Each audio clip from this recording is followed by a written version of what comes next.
আসসালামু আলাইকুম, welcome to breaking news. Breaking নিউজের পক্ষ থেকে আপনাদের জানাই স্বাগতম। আজকে আপনাদের জন্য নতুন একটি ব্যাংকের খবর নিয়ে হাজির হয়েছি। সেটি হচ্ছে 5 ব্যাংক মিলে হবে একটি ব্যাংক। চাকরি হারাবে না কোনো কর্মী। বেসরকারি খাতে 5টি ইসলামী ব্যাংকের শীঘ্রই একীভূত করা হবে। একত্রিত হলেও এসব ব্যাংকের কর্মীরা চাকরি হারাবে না বলে আশ্বস্ত করেছে কেন্দ্রীয় ব্যাংকের গভর্নর আহসান এইচ মনসুর। রবিবার 15 জুন বাংলাদেশ ব্যাংকের বোর্ডরুমে এ সংবাদ সম্মেলনে কথা বলে গভর্নর বলেন, নির্বাচনের সঙ্গে ব্যাংক মার্জারের কোনো সম্পর্ক নেই। এটি একটি চলমান প্রক্রিয়া। আমরা আশা করব পরবর্তী সরকার এসে এই প্রক্রিয়াকে এগিয়ে নিয়ে যাবে। তবে নির্বাচন পর্যন্ত অপেক্ষা না করে আগামী কয়েক মাসের মধ্যেই 5টি ইসলামী ব্যাংক মার্জার করা হবে। এক্ষেত্রে ব্যাংক কর্মকর্তাদের দুশ্চিন্তার কোনো কারণ নেই।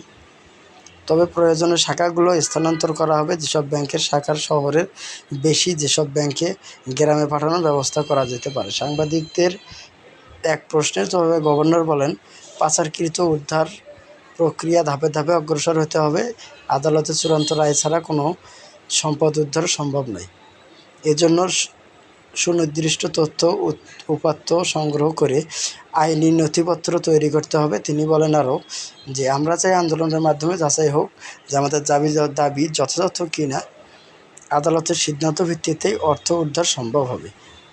আহসান এইচ মনসুর বিরোধ নিষ্পত্তির অল্টারনেটিভ ডিসপুট রেজুলেশন বা এডিআর প্রসঙ্গ তুলে বলেন যে, আদালতের বাইরের সমঝোতার মাধ্যমে অর্থ ফেরত আনার ব্যবস্থাও রয়েছে। এই পদ্ধতিতে একটি নির্দিষ্ট প্রক্রিয়া অনুসরণ করতে হয়, যেখানে উভয় পক্ষের আইনজীবীরা আলোচনা করে সমাধান খুঁজবেন।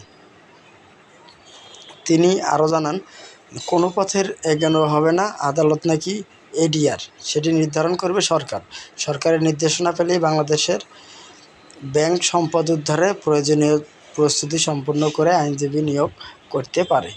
গভর্নর বলেন, দেশীয় সম্পদের জন্য আদালতে ও বিদেশি সম্পদের জন্য সংশ্লিষ্ট দেশের আদালতে মামলা পরিচালনা করা হবে।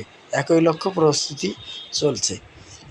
বন্ধুরা, নতুন নতুন সব ভিডিও পেতে আমাদের চ্যানেলটিতে সাবস্ক্রাইব করতে ভুলবেন না, যাতে আমরা পরবর্তী সব নিউজ পেতে আপনাদের সহযোগিতা হয়। আসসালামু আলাইকুম।